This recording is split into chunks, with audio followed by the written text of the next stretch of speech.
নমস্কার, কেমন আছেন আপনারা? আশা করি সবাই ভালো আছেন। শুভলিপির ব্লগ থেকে আপনাদের স্বাগত জানাই। আজকে এই দুপুরবেলা আমি রান্না করলাম পোলাও আর চিকেন কষা। আর জমিয়ে কিন্তু সবাই মিলে ফ্যামিলির একসাথে খাওয়া দাওয়া হবে।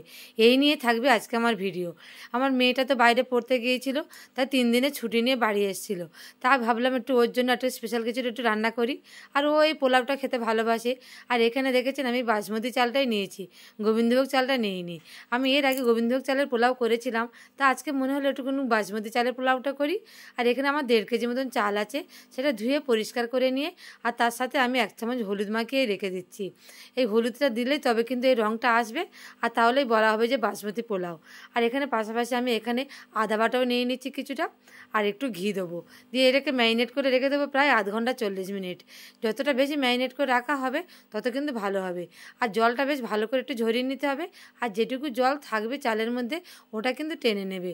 ওতে এই চালটা বেশ একটু ভালো করে ভিজে যাবে। এই দেখুন ম্যারিনেট করে থাক, প্রায় 1 ঘন্টা পরে আমি ফিরে আসি। আর ততক্ষণে আমি মাংসটা করে নিই। তার জন্য আমি এই পেঁয়াজ, আদা, রসুন, কাঁচা লঙ্কা, টমেটো সব কিছু কেটে গুছিয়ে নিয়েছি। আর ও একটু খেতে ভালোবাসবে বলে ওর জন্য 2 পিস আমি ক্ষীরত কাতলা করে দেবো। এর আগে আপনারা আমার ভিডিওতে দেখেছেন ক্ষীরত কাতলার রেসিপি, তাই ও ক্ষীরত কাতলাটা তখন তো ছিল না বাড়িতে, তাই ওর জন্য একটু ক্ষীরত কাতলা করে দিচ্ছি। এটা কিন্তু গরম গরম ভাতের সঙ্গে দারুণ খেতে লাগবে। আপনারা রেসিপিটা জানতে হলে কিন্তু আমার চ্যানেলে দেখবেন।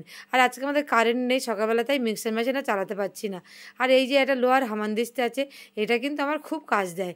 ওতেই আমি আদা, রসুন, পেঁয়াজ সব এক এক করে বেটে নিলাম। এই দেখুন ক্ষীরত কাতলার কি সুন্দর একটা কালারটা এসছে। আর তার জন্য এই মাংসের এই আমি আলুগুলো এবার আলাদা করে কেটে নিয়েছি, ধুয়ে নিয়েছি। আর এই মাংসের আলুগুলো ভালো করে ভেজে তুলে নেবো। আর এই আলুটা কিন্তু বেশ একটু লাল লাল করে ভেজে নিলে কিন্তু মাংসের টেস্টটা খুব ভালো হয়, দেখেছেন তো। আর এই পাশাপাশি সমস্ত মশলাটাও আমি গুছিয়ে নিয়েছি মাংসে দেবো বলে। আর কারেন্ট না থাকলে কি হবে, এই দেখুন মিক্সার মেশিনে না থাকলে আমি হামানদিস্তাতে সব মশলাগুলো ভালো করে পেস্ট করে নিয়েছি।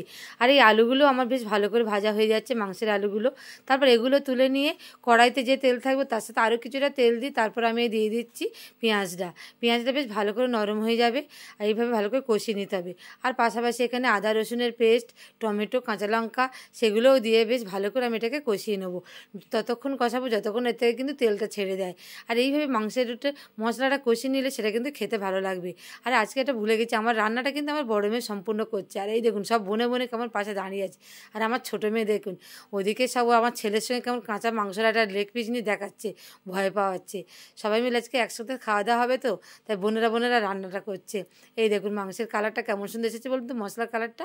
আর একটু কাশ্মীরি লঙ্কার গুঁড়োটাও দেওয়া হচ্ছে, যাতে আরও কালারটা বেশ ভালো হয়। আর পাশ থেকে দেখতে পাচ্ছেন তো তেলটাও ছেড়ে দিয়েছে।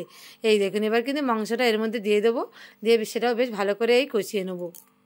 মুরগির মাংস যত বেশি ভালো করে কষানো হবে তত কিন্তু খেতে ভালো হবে।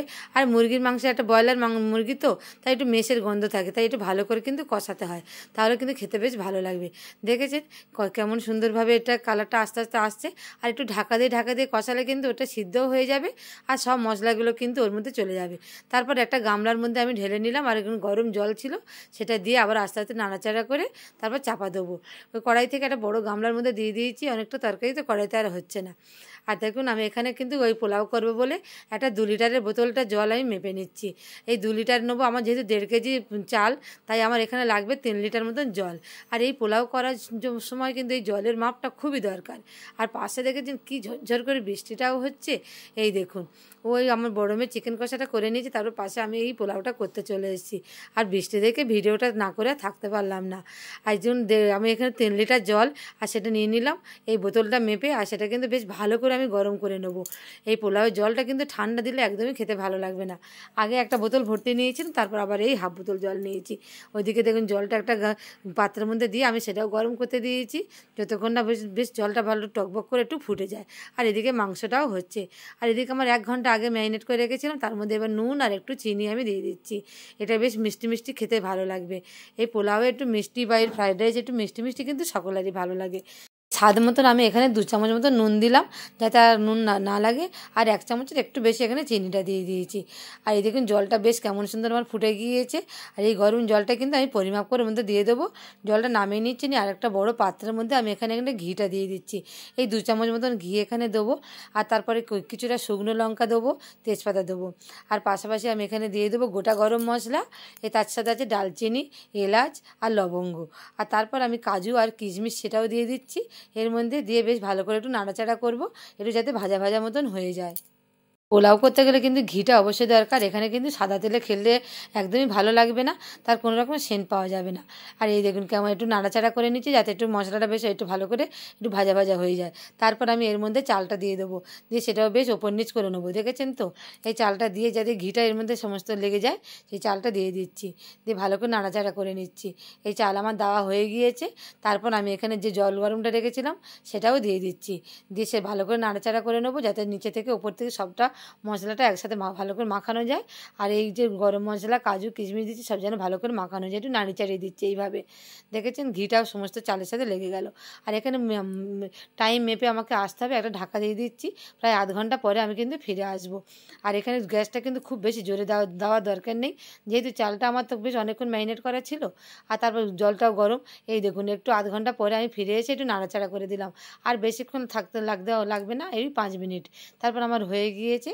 আর দুপুরবেলায় সবাই মিলে একসাথে খাওয়া দাওয়া করবো বলে এই আমি লাঞ্চের থালিটা এইভাবে সাজিয়ে নিচ্ছি। আজকে আমার জায়ের ছেলেমেয়েরা আছে, আমরা আছি, আমার হাজব্যান্ড, আমার মেয়ে 2 দিনের ছুটি নিয়ে বাড়ি এসেছিলো। আজকে দুপুরবেলাটা কিন্তু সব জমাটি খাওয়া দাওয়া হবে।